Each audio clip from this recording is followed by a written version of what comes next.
नमस्कार, माझ्या अंजलीज किचनमध्ये तुमचं स्वागत आहे। आज मी तुम्हाला दाखवणार आहे साधी सोपी नाश्त्याची एक रेसिपी जिचं नाव आहे चपातीची भाजी। तर ही चपातीची भाजी कशी करायची ते मी दाखवते। तर हे जे आहेत चपात्या ना ह्या काल रात्रीच्या आहेत आणि आज सकाळी याचा मी नाश्ता बनवते आहे। ह्या चपात्यांची ना भाजी खूप छान होते आणि पटकन होते। तर तुम्हाला मी ती दाखवते कशी बनवायची। तर ही आपली चपाती आहे ना ह्याचे आपण बारीक तुकडे करून घेणार आहोत। तर पहिले ह्या चपात्या घेतल्यात मी, इथे माझ्याकडे 6 चपात्या आहेत। या चपात्या घेतल्यात, थोडी कोथिंबीर घेतली आहे, थोडा टोमॅटो घेतलाय, टोमॅटो ऑप्शनल आहे, आणि कांदा घेतलाय आणि मिरची घेतली आहे। तुम्हाला मिरचीच्या जागी तिखट टाकायचं असेल तरी चालेल। तर आता आपण प्रथम सर्व चपातींचे तुकडे करून घेऊया। तर ह्या चपात्या आहेत, ह्या बघा नरम आहेत एकदम। तर ह्या चपात्यांचे आपण बारीक बारीक तुकडे करणार आहोत। तुम्हाला पाहिजे तुम्ही तुमच्याकडे भाजीची कैची असेल तर त्याने सुद्धा तुम्ही कापू शकता। तर हे हाताने असे बारीक मस्त चपातीचे, एकदम बारीक पण नाही एकदम जाड मोठे पण नाहीत, पण हे असे तुकडे आपण करत जायचे।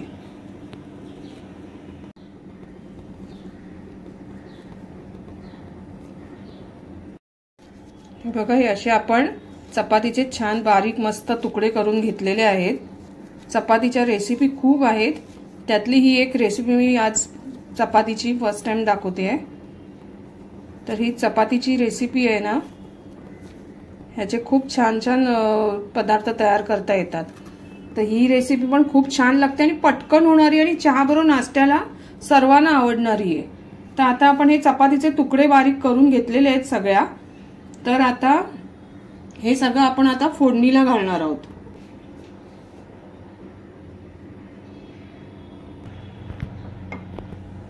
हे बघा हे तेल घातलंय आता मी ह्याच्यात, हे बघा। तर आता ह्या तेलामध्ये आपण पहिल्यांदा राई घालूया फोडणीला। तेल घातलंय मी भांड्यात आणि मी आता राई घालते। हे जिरं घातलंय,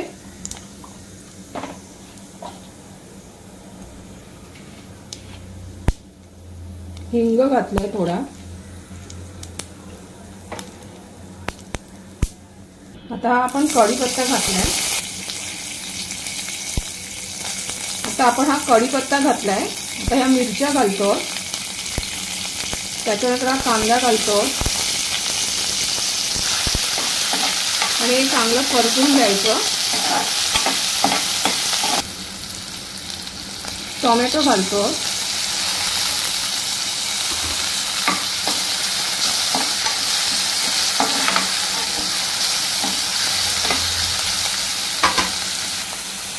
हळद घालतोय आणि धने जिऱ्याची पावडर घालतोय।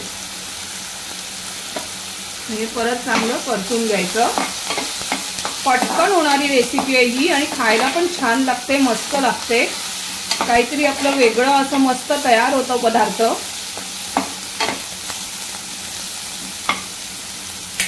आणि आता हे परतल्यानंतर ह्याच्यात आपण या चपात्या घालणार आहोत। जे तुकडे केलेले आहेत ना, हे चपात्यांचे जे तुकडे आहेत हे आपण घालणार आहोत। हे बघा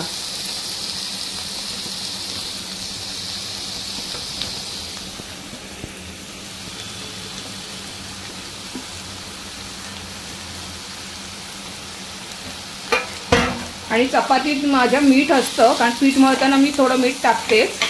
तर आपण वरून घालताना पण ह्याच्यात मीठ साधारण थोडंसं असं घालायचं, चवीचा अंदाज घेऊन, म्हणजे चवीपुरतंच घालायचं।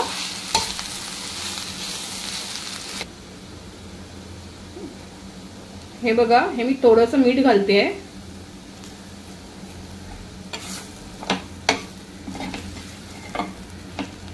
आता हे बघा हे मी थोडंसं पाणी शिंपडते याच्यात, जास्त नाही थोडंसं शिंपडायचं।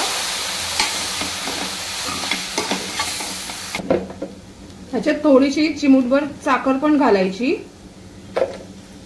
आणि त्याच्यावर मग ही कोथिंबीर पण घालायची।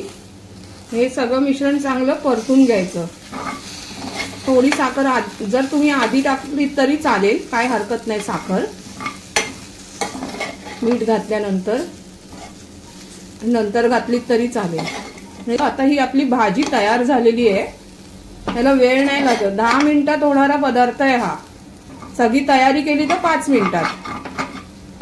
ही बघा, हा पदार्थ पटकन होणार आहे, पटकन नाश्त्याला छान असा पदार्थ तयार होणार आहे। आणि ही बघा, ही आपली भाजी आता तयार झालेली आहे, मस्त झालेली आहे, वास सुद्धा मस्त येतोय। आता ही आपली भाजी तयार आहे, ही आपण डिश मध्ये काढून घेऊया। तर बघा, हे आपली रेसिपी तयार झालेली आहे, चपातीची भाजी। याला चपातीची भाजी म्हणतात आणि खायला खूप सुंदर लागते। तुम्ही मिरचीच्या ठिकाणी तिखट घेऊ शकता, जशी तुमची मर्जी, पण तुम्ही अशी भाजी करून बघा नक्की, तुम्हाला नक्की आवडेल। चवीला पण छान झाली आहे आणि दिसायला पण किती मस्त दिसते आणि चवीला पण छान झाली, वास पण छान येतोय। तर तुम्ही अशी भाजी करून बघा आणि माझ्या अंजलीज किचनला लाईक करा, शेअर करा, सबस्क्राईब करा। धन्यवाद।